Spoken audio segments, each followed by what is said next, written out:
It's been a little over 2 weeks since the 2023 Washington State arm wrestling tournament, but I'm still just as psyched about my performance. I kicked ass right hand, kicked ass left hand, beating people that I didn't think I could beat, but I went into it with the mindset that I could win this thing, and it paid off. Since the pastime poll in Athol, Idaho in August, I have been training in the gym around 4, sometimes 5 days a week, doing specifically arm wrestling movements. I've been getting programs from Sandra Settis, the Latvian heavyweight, who a lot of volume, which I think was probably good for me. I was super prepared the day of. My body was in great arm wrestling shape, but I struggled to get a lot of table time, and so I felt a little nervous with a lack of specific training. But in the end, I ended up going to practice at Team Strong Arms about 4 times in the final 3 months before the tournament, focusing a lot on specific setups, starting everything fairly, getting a lot of hits in, and being very aware of my body during the practice. If things are starting to hurt, really backing off and taking care of it, so that I would be able to the next day go and lift with an RP 8, But in the end, I drilled my hits and my setups enough where I felt pretty secure in my muscle memory. I can just show up and execute what I've already learned, while also being adaptive to what my opponent is doing, what the situation demands. The day of the tournament itself, I got there in the morning right before the weigh-ins ended. I was weighing into 242s, which is super easy for me. So I came in hydrated and fueled and well rested, which is great. Removes a lot of stress. The tournament, of course, was run super well. Everyone loved the venue, and things went pretty quickly and predictably. The predictability of the tournament is so huge as a puller. You need to be able to shut off your adrenaline while you're waiting, and if you don't know when you're going to start, you can't really shut off. But here, I kind of knew that I would have to wait 3 or 4 hours before I needed to rock and roll, so I could relax and be a good teammate and, focus on just staying hydrated, eating food, and relaxing. About an hour and a half before I had to drink some coffee, 30 minutes later, I went for a little run around the neighborhood, about half a mile, probably 7:30 to 8 minute pace, just feeling in my body, feeling confident, not really, and trying to get into a mindset of not worrying what people think about me, just being myself and getting the blood really pumping. I started doing some light warm-ups, pronation rise, supination, side pressure through all those same motions, and back pressure through all those same motions, and wrist wrench through some side, and just some hand isolation just to get blood into the muscles. And then also there was some time, the tables were open on the stage, and I was able to run up there with some teammates and go through some warm-ups, and then crucially go through some no resistance hits, which coming from any other sport, you got to do that the day of a competition. Doing run-throughs of your hits and your defense is just something that you do as an athlete. It doesn't make you tired to go up on the table and have your teammate just lose purposefully to you, so that you can go through your hits, you can time your ready goes, you can activate those chains of muscles that you have been training but haven't been used today. Your first pull of the day should not be your first hit. You watch a football game, they run their plays on the field. The quarterback is throwing to a receiver who's being defended in the warm-up of the game before it even starts, so that they can remind themselves of these complicated patterns, so that it's easier to perform when you have to. My first match of the day was with Jordan Sill, who's a North American veteran elite. This, going into this, I should be intimidated, just because he's got a legendary hand. He wins a lot of tournaments. He's ranked top 10 in the country, and no one knows who I am. But my mindset really was like, I have something that I can execute. I can execute this hit. I can execute this setup, and it doesn't really matter who it is. If he's strong enough to stop me, like, that's how the cookie crumbles, But I know that I can do my hit, and I could beat him. There's no real reason to be scared because he's a famous person, because he's a famous arm wrestler. And so I set up, and I felt very confident in the setup because he was trying to load. A lot of these older arm wrestlers love to load and like squeeze down on you, but you don't have to give it to him. Like, as he's back pressuring up, just like lift your elbow. Like, don't let him have it. Like, don't be egregious about it. Like, make it a negotiation, but like, you don't have to load. You should never have to load if you don't want to. You should always be able to stop that. And like, if he's trying to cup in, just like let the pronation go away. Let the pronation go away, and let the ref turn it back. Especially if you're confident in your hit against an older guy who doesn't have as much fast twitch as I viewed this matchup. And so I felt pretty good in the setup. I'm just gonna hit hard back into his fingers, and my hand buckles a bit, but like, he's way too slow. I regrip way faster before he even does anything. He's just holding on. He's a holder honor, that Jordan Sill, and just go right over his knuckle and just crush it, and right through the pad. And I was psyched and couldn't really believe it at the time, but also 100% believe that I just whipped his ass.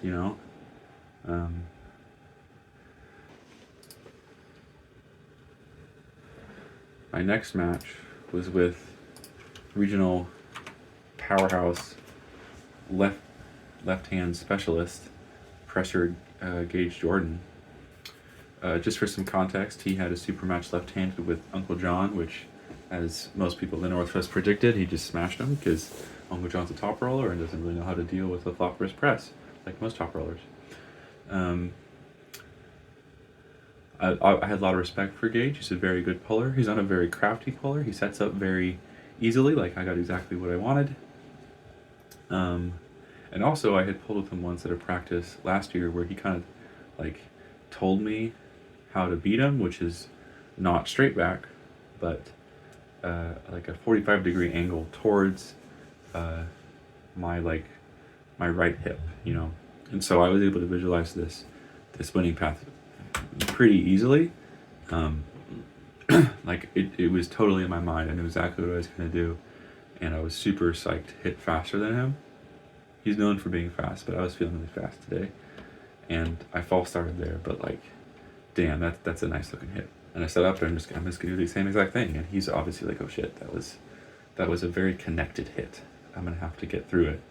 But it doesn't really matter. Do the same thing. He blocks it a little bit with his shoulder, but like, his hand just totally crumples because he's so extended, and then that's a pretty easy pin. That was a big win for me. It was easier than expected. Now versus Uncle John, who, as I said, Gage just beat in a super match.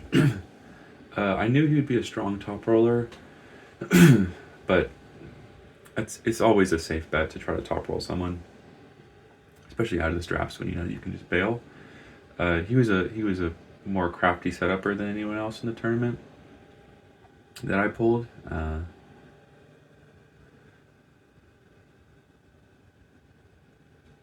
Yeah, he stops my hand there. Like, I wasn't able to just totally cup him in.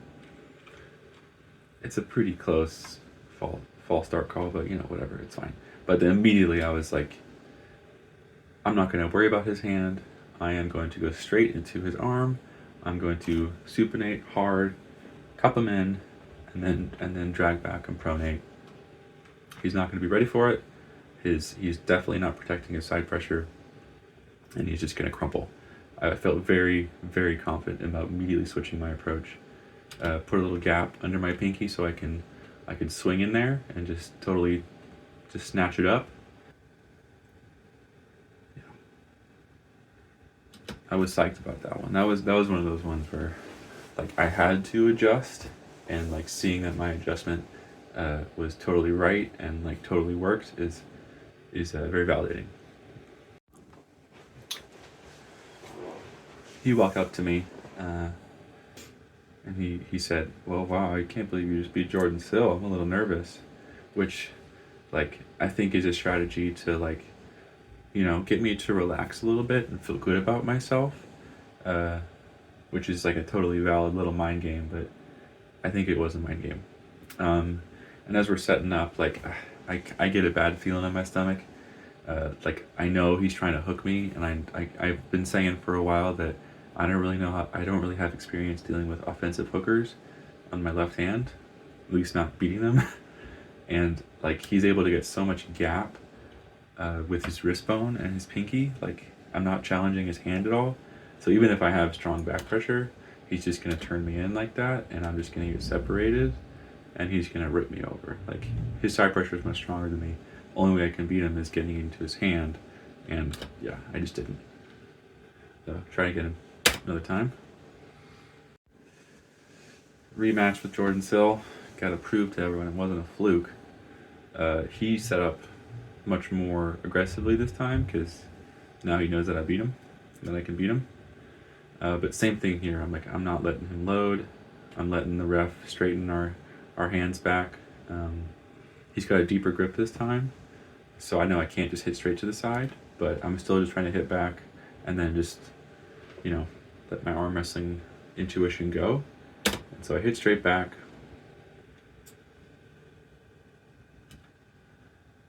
His hand starts to go and his arm starts to open up as I'm staying tight. I fill that space a little bit with a regrip over his knuckle, and then his hand completely crumples, and I just cup through and finish. Yeah, I was surprised at the speed of this, but I think that's just like what happens when you arm wrestle a ton and just like build the muscle memory. Like I wasn't thinking at all. I got set, I hit, and then I finished it. Yeah, that was a sick win. All right, now we're on the left side. Yeah, coming to this, this was like an hour and a half after my match with Jordan, because they ran the finals at the end, which I guess is kind of cool, but it makes things run slower, and I don't want to have to warm up twice. I wanted to hook him. I wanted to test my frame. Still, not very good against left-handed hookers. Don't have much experience, but I was just wanted to try and get some sort of purchase on his arm. I think I get the hit. Yeah, not letting him load at all. I think I get the hit on him just barely, but it doesn't really matter because I'm not protecting well enough against his offensive lane. Like he's just cupping and dragging and hitting to the side. Like I'm not stopping that at all. Something to work on. Easy pin for him. He's probably like, "What the heck? How did I beat him so easily?" Whatever. Right hand to come. Couple of quick matches. This is Ryan, someone who I think started probably similar time as me, but I think I've increased my commitment to the sport while he stayed about the same. Which no shame in that. I've been super psyched on it, and I knew that I was just gonna flash him, and boom, easy. Michael's a good teammate, very smart puller, pulled in like 6 classes today.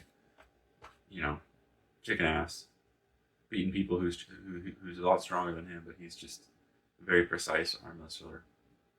He hasn't really been training that much, but it doesn't matter. If you're still thinking about arm wrestling and you're pulling relatively frequently with like a lot of intention and intensity, you're gonna get better. That's just arm wrestling. I asked him if he wanted to just concede because we're teammates, but he said no. I want to earn my losses. It's like, okay, well I'm gonna do my hip. I'm gonna practice it. Boom. No hard feelings there. All right, now the big match. Yeah, I knew that like I could match up well with Mario. Like he's obviously a more accomplished arm wrestler than me. He's an Australian national champ and has a lot of impressive wins over strong guys. He beat Larry Wheels recently. He beat Artem left-handed, which Artem is better left-handed. He's just an experienced, really strong hooking arm wrestler, and has a presser that could be bad, that could be good for me. In this first hit, it was bad for me. He got me out of my shoulder. I had to bail into my defensive hook, but luckily, as I rotate to the backside of my elbow, it kind of raises his hand and causes him to elbow foul because he wasn't ready for it, which, as you can see here, that saved me. That was a big relief. So I'm like, okay, none of this out of the strap bullshit. Go to the straps. Press is better. I can be more connected. So I'm setting up. I know I'm gonna slip. I'm trying to even when you know you're gonna slip, you gotta be a strong hand. And especially with a press, you have to hit offensively. You can't just try to hit the bottom of the table. You gotta aim for your left hand, your peg, and just let your wrist buckle and let them hold on to you, which is like that. And if you're lucky, it shocks them, and it's like, oh shit, that hurt my arm. Okay, into the strap we go. I know that this is a make or break moment. This is an opportunity to make a huge win. I'm just trying to wind up my rotation and get my shoulder square. Wind up my rotation, get my shoulder square. Maintain some pronation, some bite into his hand, some depth, but mostly like an even, slightly dumped wrist with rotation. Up here, I got my dip my shoulder to get my rotation. Standing up tall, keeping my lat tight, and then just knowing that I have to hit because he's a hooker. I need to hit more with a planted elbow and with a rotation, a drag, and a internal rotation. With against a top roller, you have to kind of chase them. But with a hooker, you cannot let them beat your shoulder at all. You have to block it so they can't get you outside and go in. And so it was just a matter of executing that and beating him off the hit. I knew where I wanted to go. Trying to load up side, he couldn't do it.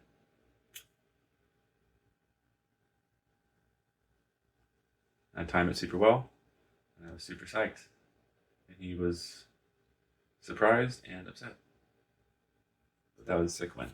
Biggest win I've ever had. By far. Yeah. Surreal. It was against Uncle John. I asked for the strap, which I guess was the wrong move. I don't know. It's just kind of a weird one because I fouled out against them. Fouled twice.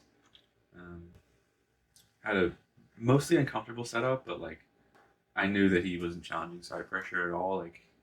I was fine to just smash him, but I wanted to do it definitively. I elbow fouled pretty egregiously off the front there. So just got to do it again. Getting our setup. Getting a little pumped, a little sweaty, a little nervous, which, not great. My mental kind of was lost in this match, especially here when we're trying to get the grip. I'm breathing hard, and he calls ref grip, and I audibly, which you don't necessarily want to show that frustration and doubt in yourself to your opponent. I think it's good to be expressive, but I don't know if showing weakness like that is the best call. But my thumb's blown up, but I feel like I can totally smash him anyway. And as we get set to go, I get the hit on him. And he elbow fouls, but so do I, and Mark's looking right at it. I get a little frustrated. I wish I would have shaken John's hand here just to, be a little more sportsman about it, but I'm glad I had this moment with Mark where he was like, yeah, I respect your call, but I'm sad. All right, Jordan Sill right hand. This is another famous arm that I'm going against. But after beating him the first time and feeling how much faster I was than him, I felt pretty confident, especially after just, I had 7 press hits before this against guys. So I was ready to keep knocking him down. And here I was trying to slip. I was trying to just do a standard press slip, and he held on to me. I was shocked. If you see my face there, I'm like, what? what are you doing? Like, did you just let me win like that? My hand was completely open at the bottom. Like, my pinky is extended. Like, hello. Um, so you should not be losing like that. But he elbow fouls, luckily for him. And then he immediately tries to hook me. He gets a much deeper grip, which I'm pretty comfortable with because like he's got really strong back pressure, and by doing this, he's kind of nullifying the effect of his back pressure on my hand, so I can actually clamp down and get into like a standard press. And I'm super psyched to hit here. This is probably my hardest hit of the entire tournament.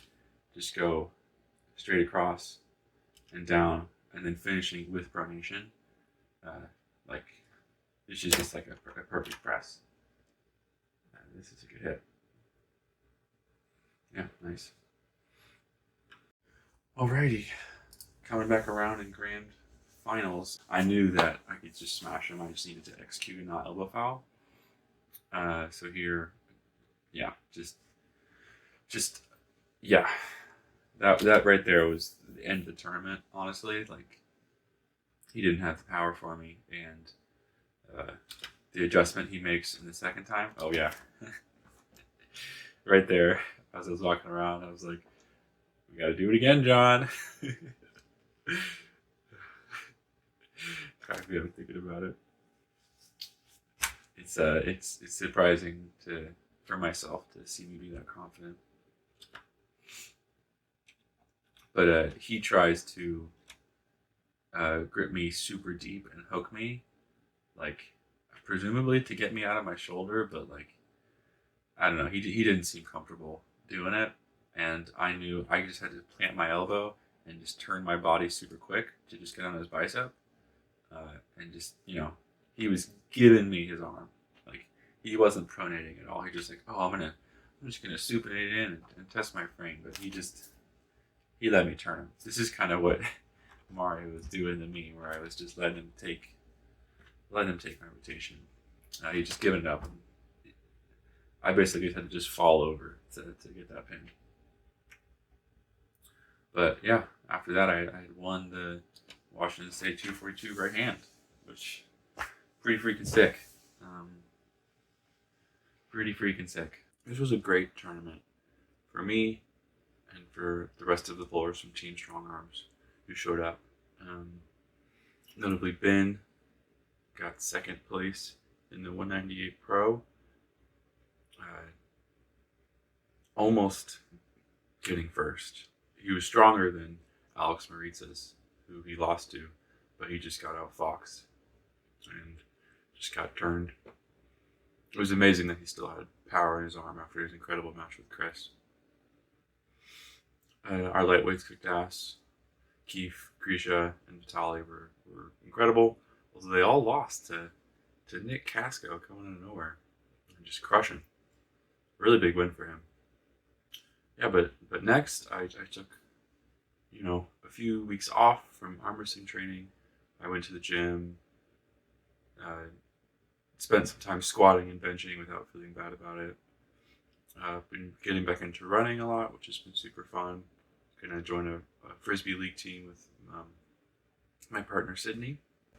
My next goal is to go to the IFA Nationals on April 4th in Ohio, and then possibly go to the IFA Worlds in Greece, which would be just a great place for a vacation and also a tournament that I think I could hold my own in and pull with a lot of people that are really, really good.